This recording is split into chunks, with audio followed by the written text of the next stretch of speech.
Um, yeah, so hi again. Please say first your name, maybe also your age, and where are you now?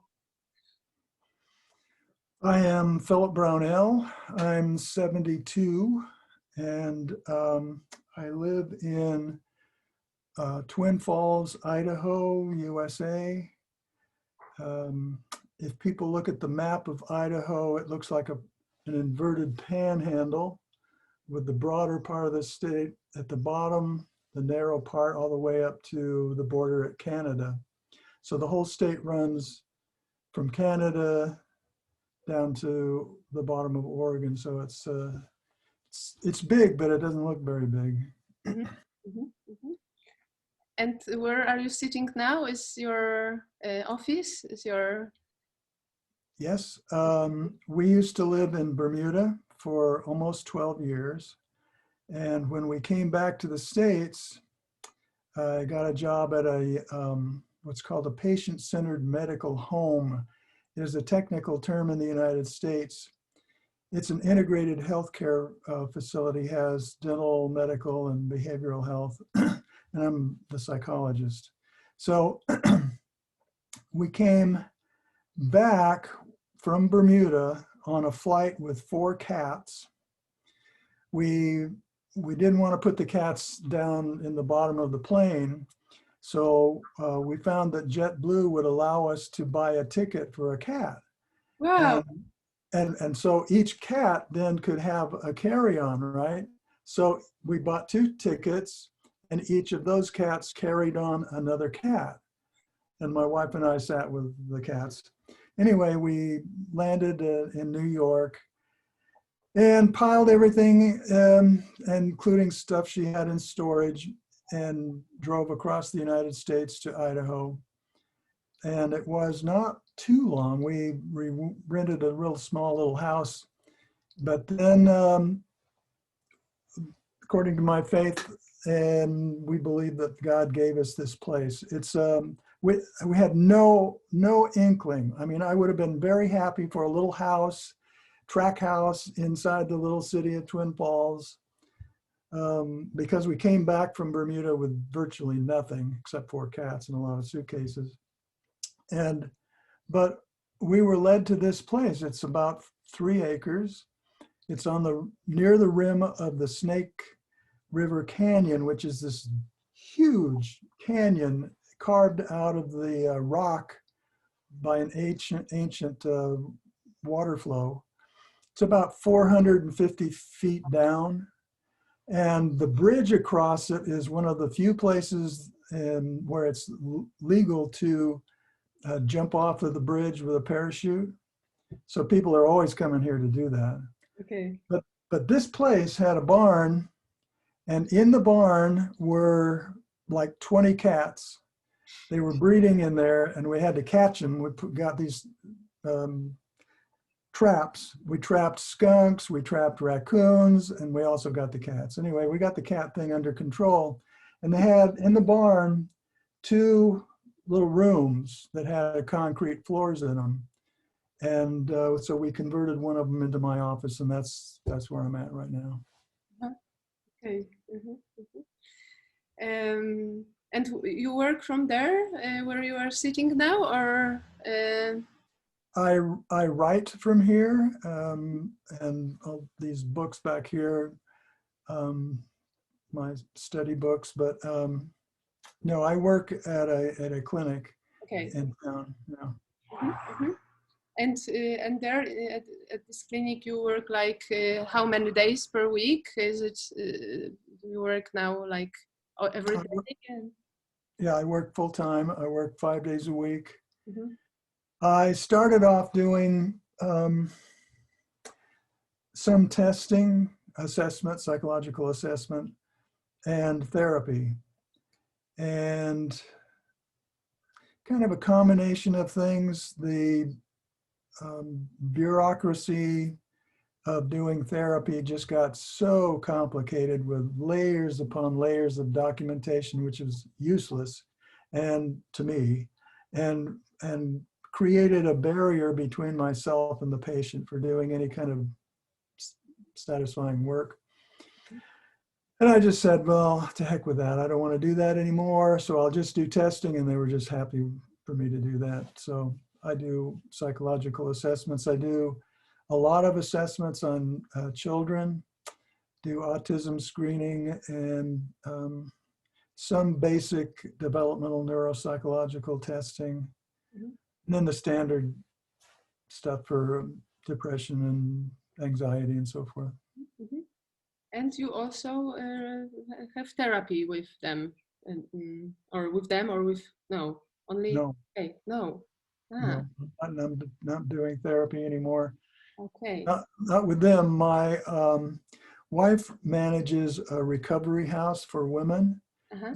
in Twin Falls, and on occasion I've done therapy for those people, which is completely pro bono and has no documentation necessary.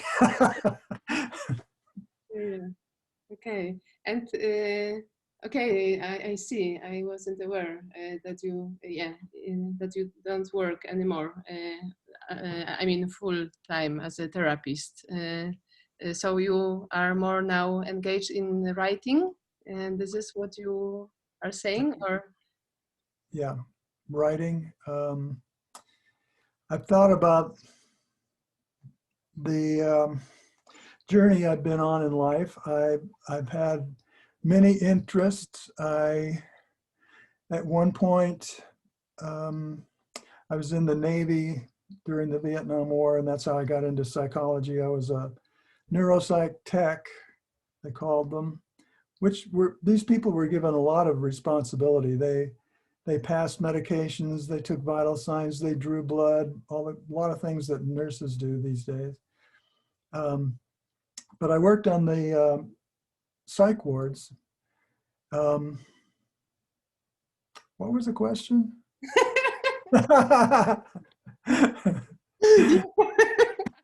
I like it, and yeah. Wait, the question was why you don't work anymore as a therapist? Yeah, I'm simply surprised, and I ask you if writing is the thing you are now mostly occupied. Oh, right. So anyway, the trajectory of my life, I could have been a rock star. Haha. I was living in the San Francisco Bay Area and playing guitar and hanging out with some people that were doing that as a life. Played at Woodstock, stuff like that. I could have been a graphic artist because I like that. Mm-hmm. But as my life went on, those things got weeded out. They just got kind of weeded out. I still play guitar, not as much as I used to. I still dabble in graphic arts, but writing is really, really my thing. I really like it a lot. Mm-hmm. Yeah. Mm-hmm. Yeah, because generally, the first type of questions are about you as a person, you as a human, and well, you started already describing yourself a little bit, and can you say more what defines you as a human being, what values, what passions you have? Yeah. Well, I'm what people would call a Christian. It really just does not define it. It really does not. I could say I'm a child of God. People would go, what's that? But what happened was I was living in the Bay Area, San Francisco Bay Area, after I was in the Navy. I was living in a house, a communal house with students from UC Berkeley, and working at a psych hospital. And one of my friends, this was a time period when people were praying for me a lot. Uh-huh. Somebody had given me what's called a Phillips translation of the New Testament. It's in contemporary language, not King James. Mm-hmm. And I didn't do anything with it. I was just sitting around collecting dust. But a friend of mine went off. And you have to understand, like this time period was, I was living as what was called a hippie at the time. It was rock people, countercultural, drugs, the whole thing. So back in the 70s, you mean? Late 60s, early 70s, yeah. Mm-hmm. And so a friend of mine that I'd actually been in high school with, he went off to Denver. He was in the process of joining a commune out there, and he came back with some stuff. I don't know what it was. But he said, take this. This is really great stuff. And so, okay. So I took that, and what I experienced was this, I wouldn't say it was a euphoria, but it was a really good peace. It was not electric, psychedelic, blah, blah, blah. It was just a solid peace. And I recognized that feeling because it's the same feeling that I'd had when I was talking with some people about Jesus. And I would typically try to argue them out of their faith, but the process of talking with them, I immediately recognized that experience, that feeling. And I thought to myself, well, gee, if I can have that without all of the drama and the paranoia and the carrying on of the drug scene, I thought, yeah, I would like that. So by myself in this room, I talked to God the best I knew how. I mean, I've thought about this. This is a kind of remarkable thing. I'm talking to a being that I didn't really think existed, but I'm talking to the being and I'm going, if you are real, make yourself known to me. So it's kind of like the jig is up. All these people have been after me. Make yourself known to me. I said, on my part, I'll start reading this New Testament. So I started reading it. And I just couldn't put it down. It was like for the first time. Before that, people would read Bible to me, or I'd hear a sermon or something like that, and it was ridiculous. When I was in the Navy and they'd make you go to chapel, and so there'd be hymns, I'd be just literally laughing until the tears would be running down my face because it was ridiculous. But when I picked up that Bible and started reading it, it was not ridiculous. It just opened up to me, and I kept reading and kept reading and kept reading. And I believe that God did make himself known to me. Long story short, went through various experiences, asked Jesus to be my savior, which is what you do. And then what Christians believe is that the Holy Spirit comes into you, indwells you, comes to be with you, to cohabitate with you, and kind of innervates your thinking and your values and your feelings, and gradually you evolve into living a Christian life. Okay, so that's what happened over the period of time. So when I say I'm a child of God, when I say I'm a Christian, that's what I mean. I mean, my life was totally changed. Mm-hmm. Before, and then not long after that, I felt called, what's called called into full-time Christian ministry. So at that point, I didn't have any college, nothing. I'd just gone into the Navy right out of high school. And so I went to a local pastor. I said, I feel like God wants me to go into full-time Christian work. What do you have to do for that? Well, he said, first you have to go to college and get your undergraduate degree. And then you have to go to seminary and graduate from seminary. So let's see, okay, I'm not good at math, but 4 years of college, 3 years of seminary, 7 years. I got to go to school for 7 years. And at the time, I thought Jesus was going to come back really like tomorrow. So I thought, why am I going to go to school for 7 years when, it's going to be all over real quick? obviously it wasn't all over real quick. But I started off, okay, this is what you have to do. I started off.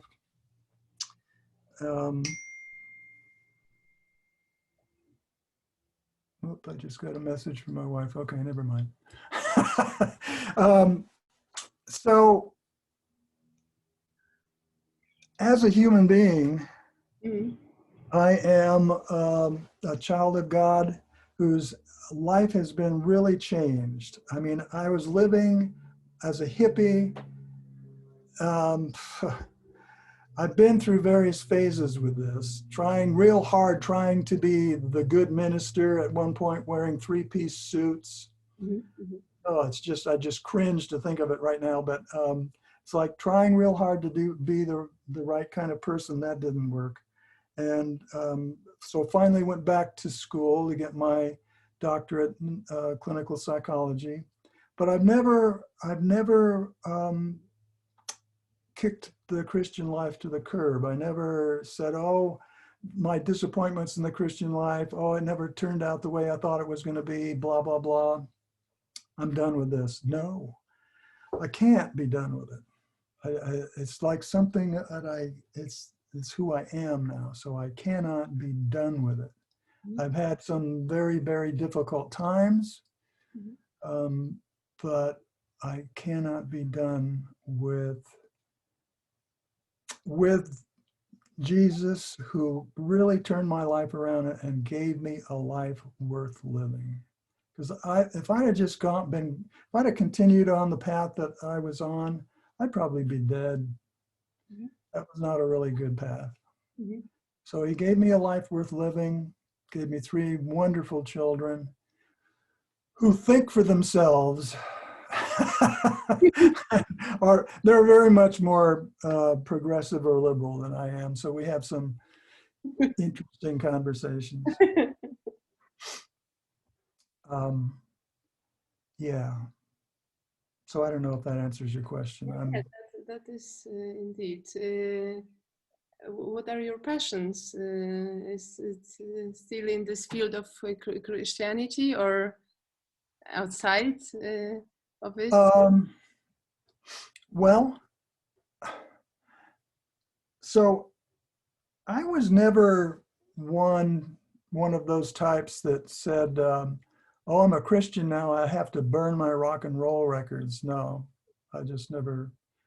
No, because I was playing music, it just, there didn't seem to be an incompatibility there. God didn't convict me that this was something I needed to do. So I've kind of been like there is a saying in Christianity, in the world, but not of the world. Okay, so I'm definitely in the world. I am definitely in the world. And God definitely opened up himself to me through my mind. So I like thinking people. I like thinking Christian people. I like thinking people who, wherever I find them. And so my passions have become writing projects. I can think of projects. I think of so many projects for different kinds of things and have been doing that for like 20 years in the Gestalt world. And the way it works for me is that an idea will come and I will go, yeah, that would be kind of cool. And it would be kind of cool because of the nature of the subject, but also how I can be with other people and how we can put something together and work on it together. And gosh, wouldn't that be fun? That would be fun. It's like play. So I start to play and generate this thing. And then if it gathers momentum and a mass, so to speak, and starts moving, great, I run with it. But if it kind of it becomes too difficult, it's like I'm pushing too hard to make something happen and it's just not happening, I'll let go of it. So that's one of the passions that I have, whether it be in writing, whether it be I used to do a lot of conference planning work, organizational work in AAGT. Now, so this property that God gave us, it is, when we came here, it was a horse pasture. The previous owners took their horses, but it was dry. It didn't look very nice. And here there's ancient lava flows that are all over the place. So on our property, we've got 3 fingers, main fingers of lava flow, and in between them, sagebrush and was growing and stuff. And they had a fire here that burned off some of the sagebrush. So on this one mound, I thought, I'll plant some trees up there. That would look nice. So I started off, I planted 3 or 4 Austrian pines, and then I got it. That was it. I mean, I just succumbed to the tree planting fever, and I have planted now probably close to 70 trees on this property. And so I go out and take care of them and nurse them along, and I talk to them. I mean, it is very soothing and peaceful to get home from work and go out and water my trees. And that's a passion. Yeah. I can't believe what a passion it is. You know, I want to see them grow. Yeah. Yeah. Okay. And now maybe to the question of related to Gestalt therapy. How did you come to Gestalt therapy? How did that happen? Well, when I was in the Navy, and I was a neuropsych tech already at that point. Mm-hmm. I started working on this one ward. The psych unit was up on the hill, and it had probably 3 or 4 wards to it. At that time, there were some civilians working for the Navy, and these people were part of the San Francisco Gestalt Institute, the very first one. And they were going down to Esalen Institute and training with Fritz Perls. And then they would come back on the unit and they would start practicing what they'd been trained in, right, from him. And so on my unit, there was a civilian psychologist named Evan Wolf. And he ran the Gestalt group. That's what they called it. And it came about that someone from the Navy needed to sit in on this group. It's just a sort of a formality. And so they said, anybody interested in sitting? I said, I'll do it. And so I went in and sat in on the Gestalt group. And that's where I was exposed to at least that form of Gestalt therapy. Fast forward to my doctoral program. So I was working in the psych hospital. This is in Portland, Oregon. And as a mental health therapist while I was in my doctoral program. And in the staff room, I happened to see on the bulletin board a notice. Gestalt therapy training. They were starting a new training group in Portland. Anybody interested? And we had been told as students in the doctoral program that we had to pick a clinical paradigm. Yeah, they didn't care what it was. You just have to have a clinical home base from which to operate, right? So this was a requirement, and I thought, yeah, Gestalt, why not? Well, I'll sign up for this thing or talk to these people and start my training there. And yeah, I'll tell them it's Gestalt therapy. So I signed up for the training group, which ended up being like 6 years at the Portland Institute with Carol Swanson, Maya Brand, and then they would bring in guest trainers like Bob and Rita Resnick, Todd. Gosh, am I spacing? What's Todd's last name? Yeah, he's dead. He's dead now. I know more or less. Yeah, I've heard. Yeah, and Steve Zahm, various other people would be guest trainers, and so we trained with them, and I became committed at that point. What astounded me, I don't know if you'll appreciate this, but Maya was on the I think she was president of the AAGT at the time, and she highly suggested that I go to the first AAGT conference. It was in New Orleans. And so we went, and it was in this big hotel, high-rise hotel, and you go up the elevator and you get off. Now you walk toward the place where it is. Now, I don't know if you've ever been in a church, but in a church, there's a foyer, and then there's people standing there at the doors, and they're handing out programs. And then you walk in, and the seating is usually in a semicircle kind of a thing. And then there's a platform and so forth. Okay, so get off the elevator, walk over to the doors. There's people standing at the doors passing out programs. I walk in, there's aisles, and the thing is in a semicircle, and we're sitting, and there's the platform. And I thought, I'm in the Gestalt church. Yeah, so it was funny. I stuck with it. At that conference, I volunteered to be on the planning program, the conference planning committee for the next AAGT conference, which was going to be in San Francisco. So that was I was quite impressed. It's like, here I am, a nothing and nobody, and already I'm on the planning committee for the next conference. These people seemed wide open. I thought, I'm going to run with this. I'm going to go with this.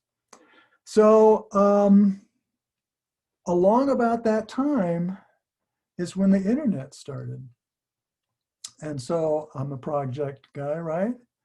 I thought, the internet, yeah, I'm going to jump on the internet with everything I've got. And I did, and it was really wide open then. I mean, I could contact professors that had their textbooks were in our library, and I was talking to them on the internet. It was like unbelievable. And I was doing the Gestalt training, and I was on the program planning committee, and it was a really great time. And so my doctoral program was enlarged by my Gestalt training. My Gestalt training was enlarged by the internet. I started an online discussion group right about that time, which is still running, Gestalt L, and started interacting with all these Gestalt people from around the world. And then I thought, you know what? We could have an electronic journal. You can do this, And so I started Gestalt ! And now I was interacting with people online. I was interacting with people for writing projects. I was publishing a journal, and I was still in my doctoral program, still in my Gestalt training. And I thought, this is a wonderful world. Well, anyway, so I just kept going with that, just kept going like that.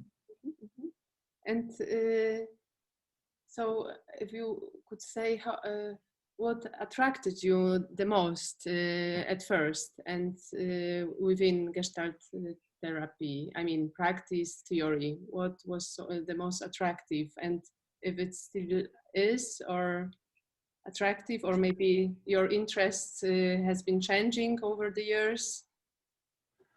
Well, everything has evolved from back then, but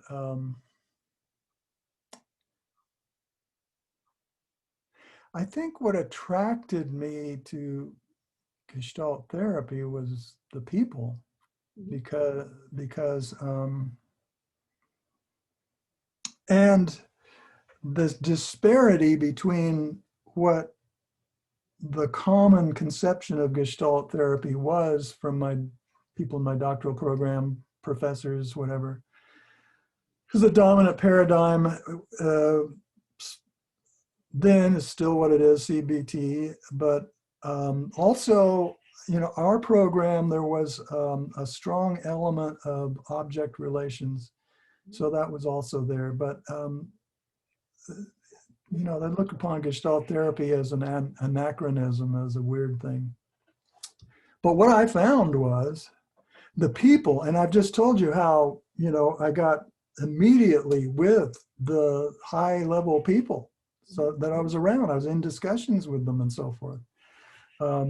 And what I found is that these people were world class. They were really intelligent people, thinking people. Remember, I told you I was interested in thinking people. So I was attracted to, I made this kind of conscious choice, just a sort of a pragmatic thing. I'd been exposed to Gestalt therapy in the Navy.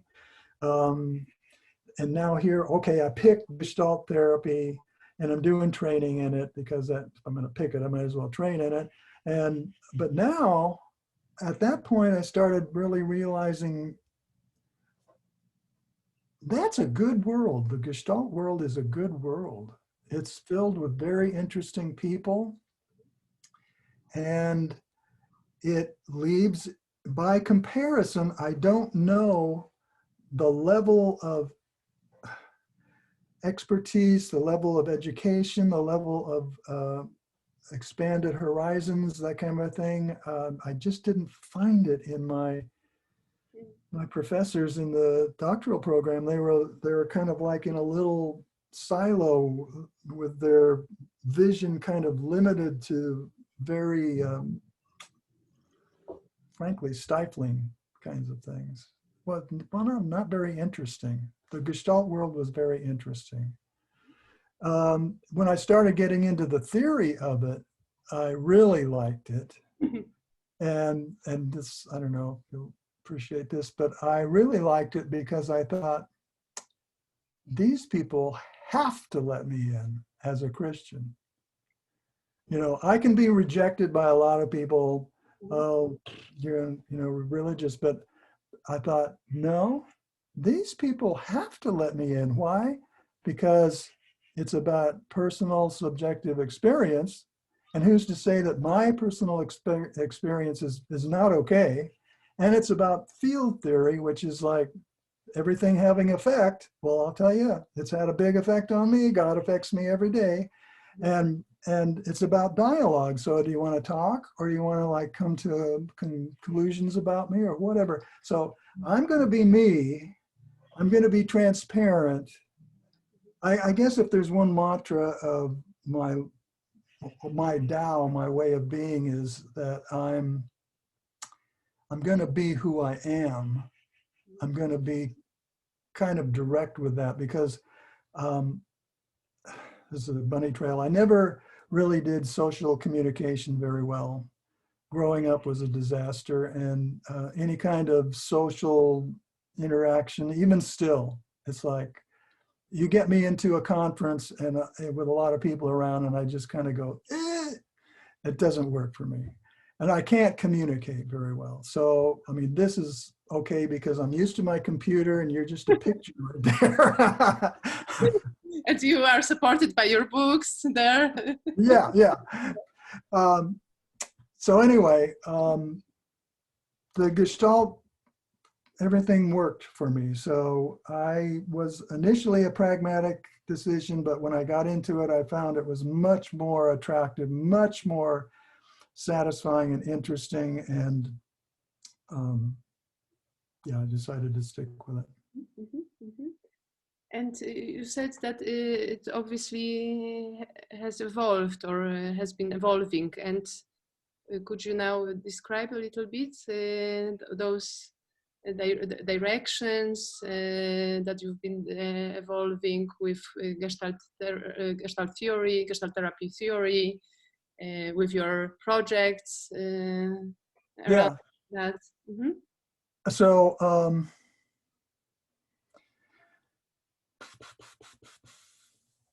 so in training, it was a lot about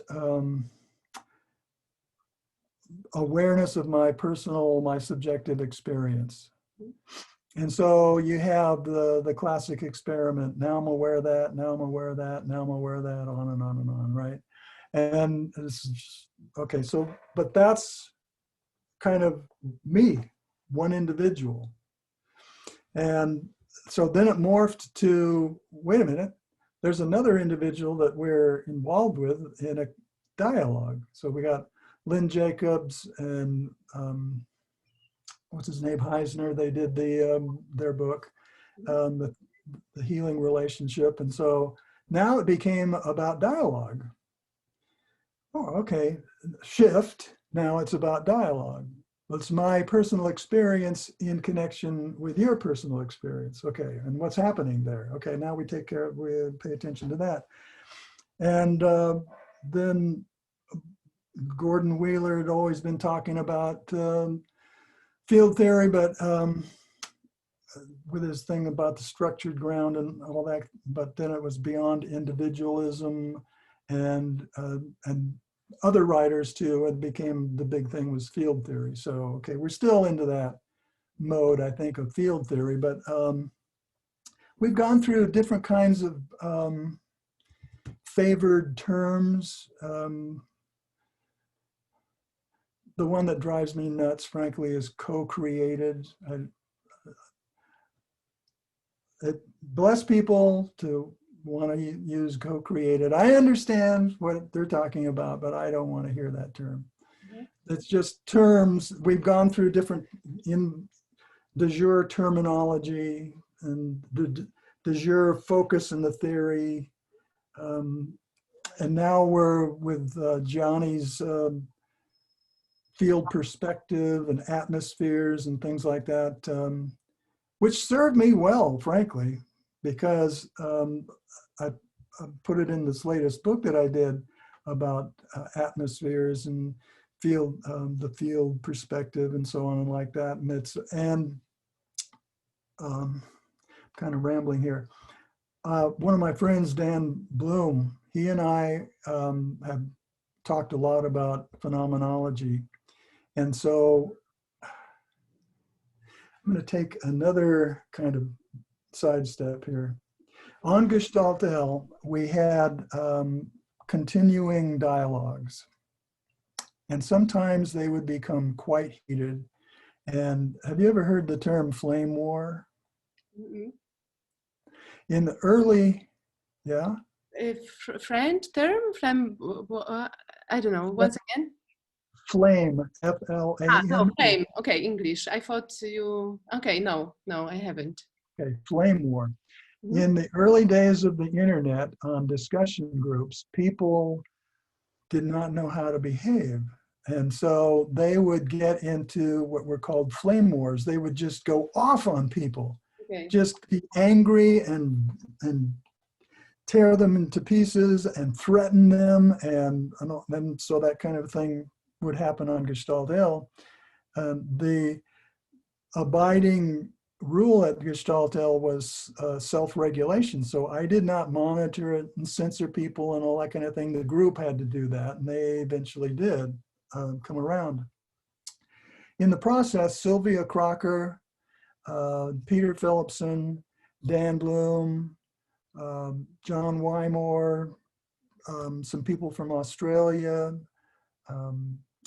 just various people got on there. Most of the people just watch and listen, but then there were people who participated. And so anyway, Sylvia Crocker one day told me, well, Phil, I don't think that you're a phenomenologist. If you say that, I don't think you can be a phenomenologist. And I thought, I don't know if I'm a phenomenologist. I better study up. So I started studying up more about phenomenology, and that's what led to getting into discussions with Dan, because he's super hyped on that. But I started understanding that there is this kind of a binary between the physical body and the lived body. So the physical body is obviously physical, it's material. The lived body is the experience of being in the physical body and in the world. And it's related to all these things that we've been talking about, like atmospheres and field and all that kind of a thing. And so I really like that, because it allows me, here again, Gestalt allows me, creates by its theory, space for me to be a Christian in that world. Because obviously Christian life, Christian spirituality is about immaterial life. So anyway, again, what was the question?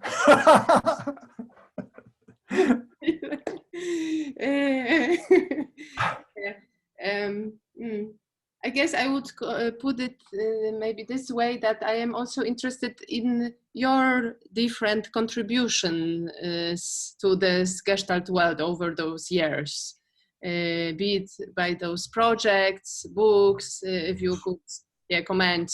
You already commented on the people you appreciate their work and so on, but I wonder what was and is still your contribution, because obviously there is. My contribution.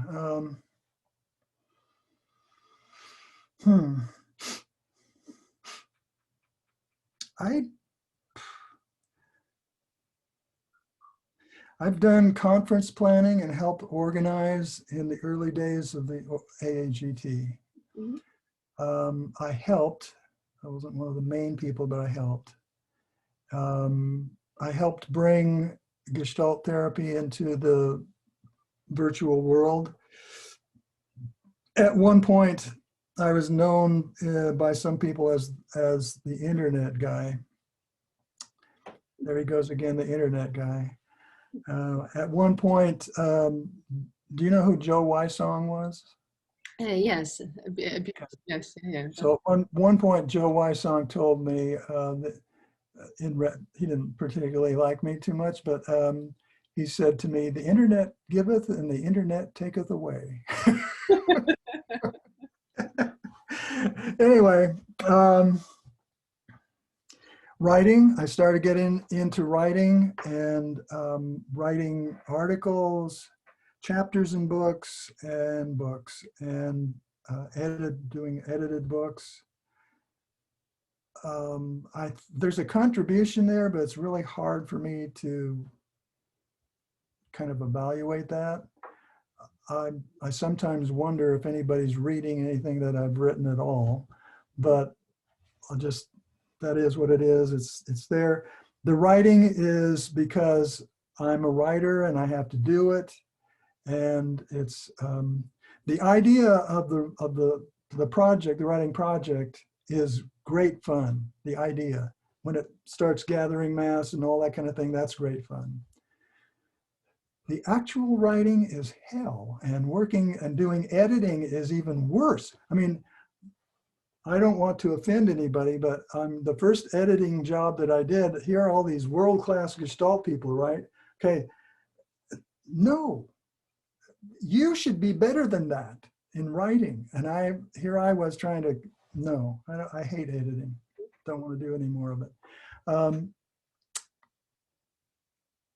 But somewhere in there also, I began to, because they trained us in the doctoral program about research, how to understand what research was, how to evaluate research, and all that kind of thing. So the more I was going along in the Gestalt world and beginning to realize, and this was from my North American experience and perspective, unless we do it, unless the Gestalt people do it, it's not going to happen, and we're going to go poof, poof, we'll just fade away. We'll be absorbed by the larger field and so forth. And what I noticed, what really got me going with that, is I noticed that people were really quick to appropriate Leslie Greenberg's work. And so one of the first things that I did in the electronic journal that I put out is I interviewed him. And we talked about stuff and he really kind of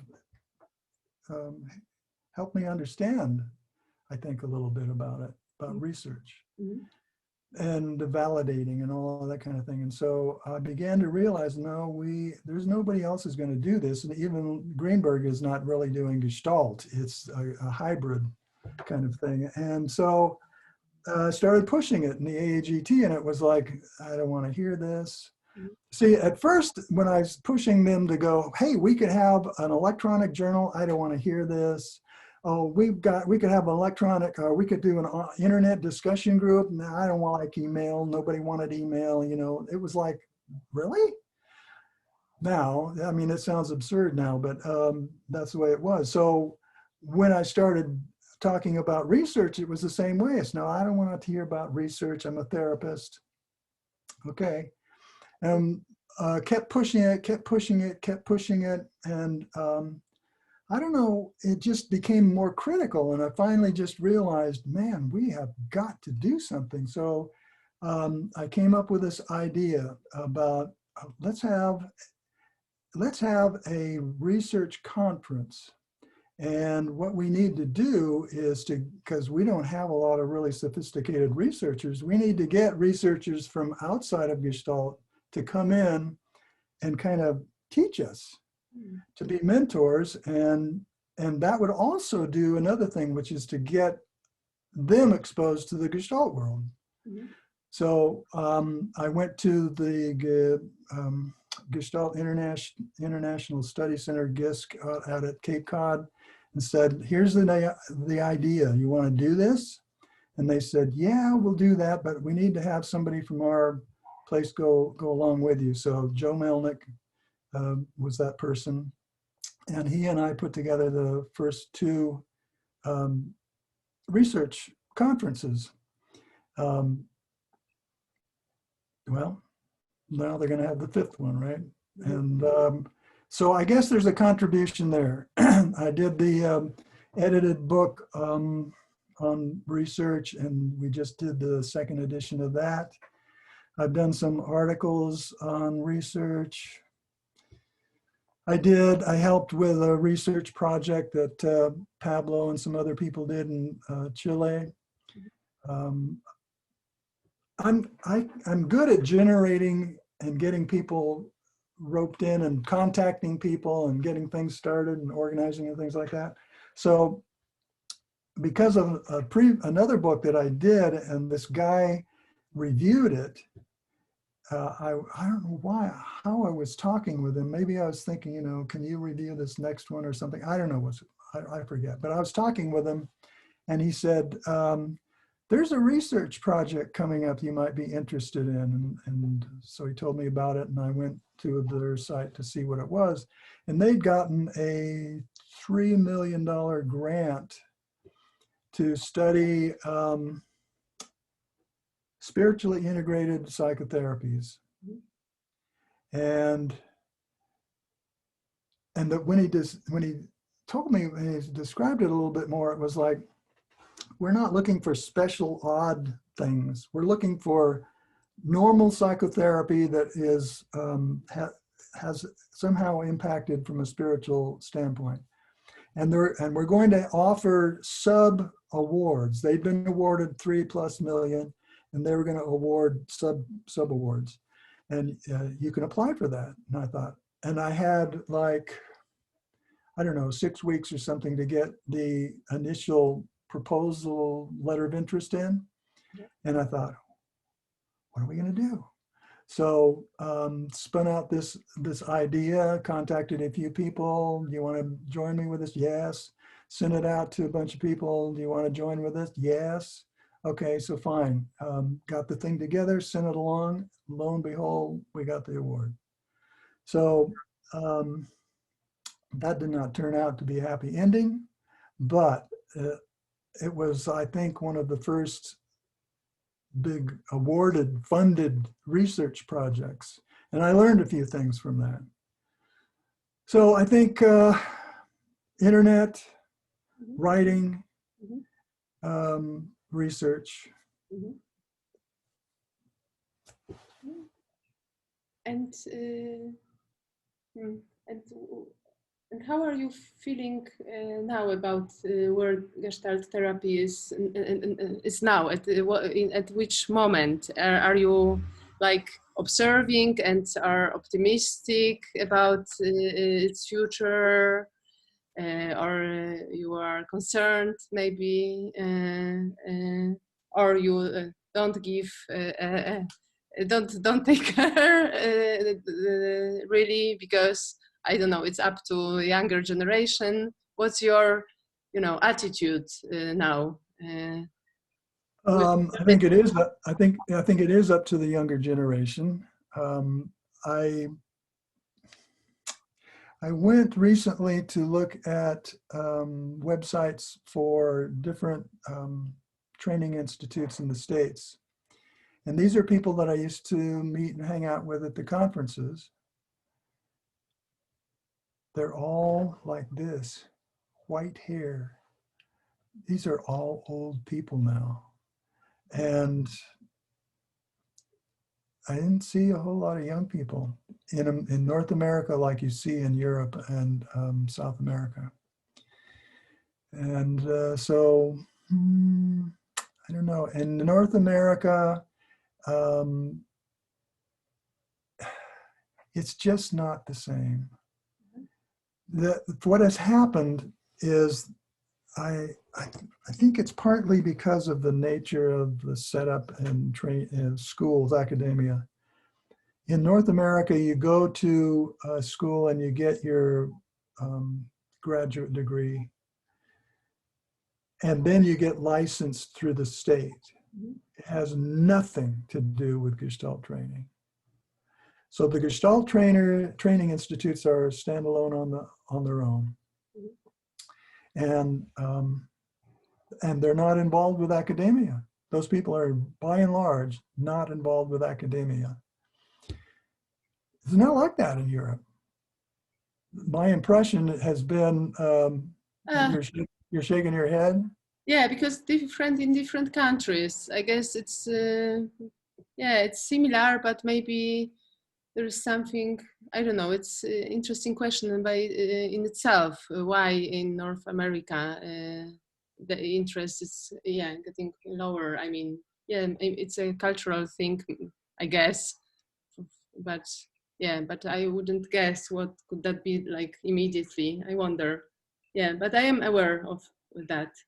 So one of the things I became aware of at the first research conference, I was surprised that here were these people from Europe and other places, and I'm going, wow, this actually worked. We didn't have hundreds, but we had a real cross section, and that's where I became aware that I'm not alone. Up until that point, I thought pretty much I felt alone, but I'm not alone. And not only that is, gosh, I have not been the only one interested in promoting research. So, and I've learned that it was different. It's been different in Europe because the trainees have to do some sort of thesis, and they have to do some kind of research and blah, blah, blah. And anyway, so there's more going on that way. What is my attitude about my feeling about Gestalt now? I still think that Gestalt is in danger, and people need to, if they care about Gestalt therapy as a field and they don't want it to be absorbed, and they don't, and they want to have a clinical home base that they feel is a viable one and all that kind of thing, they really need to work at it. We need to do credible research and effective public policy work, advocacy. I went to a convention for the American Psychological Association 2 years ago, And I went to one particular presentation that was about clinical guidelines. So clinical guidelines in that system is where committees are formed to look at, to create a clinical guideline for, let's say, depression. Okay, so what they do is, first of all, they handpick their own people to be on this committee. These are academics. They are not Gestalt therapists. And then those people go out and search the research literature for viable research projects related to the treatment of depression. And they're going to look for RCTs, and now they're going to be looking for single case time series projects as well. You need a number of those to equal 2 RCTs. And then there's the other kinds of research that goes along with that, okay? There's a lot of research that could be done. Process outcomes type research. So it's not just the outcome, but what in the outcome is salient. All of that is relevant to the committee. And the committee looks at all of that, and then they say, okay, well, we've got X number of projects, research projects for ACT. ACT can treat depression. CBT, of course, we don't even need to look anywhere else. CBT can treat depression, on and on and on. Do they ever get to the Gestalt? No, they don't ever get to they don't even consider the Gestalt because none of them have a clue about Gestalt. So what we have to do is to get people into those committees. And here's another subject which I dread to bring up with people because I can hear it coming now. We're therapists. We're not into being in committee work and the organization. Yeah, okay, fine. Be a therapist, do your little research, and poof, you're nothing because you'll be left out. Does this make sense to you? Yeah. And so I fear for the future of Gestalt therapy because of that process, which it's like that in America with the APA. It's got to be like something like that in other places because the whole big thing is evidence-based practice, and that's what this is all based on, which is a good thing. I mean, it's like, yeah, do things that work. Don't just do things because somebody who is a big shot in some organization likes his pet little approach, you know. No, do things that work. But it's political. It's also political. So we need people to do the politics of it. Get involved outside of the Gestalt cloister and get involved in the larger world and make a difference on behalf of Gestalt therapy. I just don't know how that's going to happen. I don't know, but it certainly needs to happen. I'm glad to see that for the German conference, they're continuing the model of researchers outside of Gestalt therapy. So they've got Bruce Wampold, which is, he's a big one. And it would be good to expose him to this world if he hasn't been exposed already. I am a little concerned about the revolving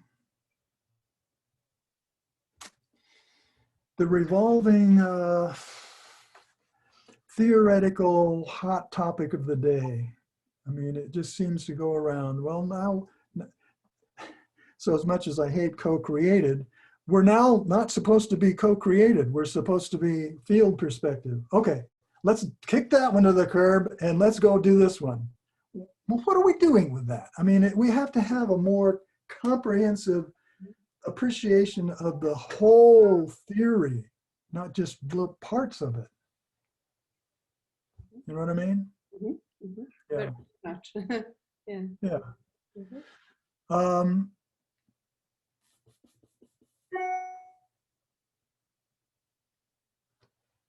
Hold on.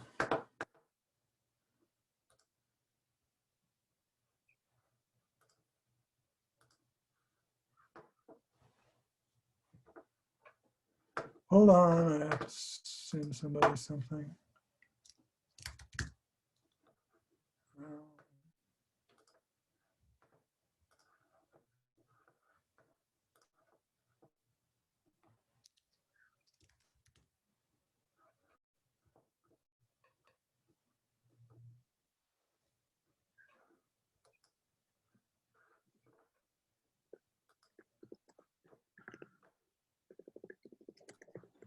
Okay, enough of that. All right. Mm-hmm. Yeah, that was my last question, I guess, but maybe you still want to add something about the last point about the future of Gestalt, or are you done?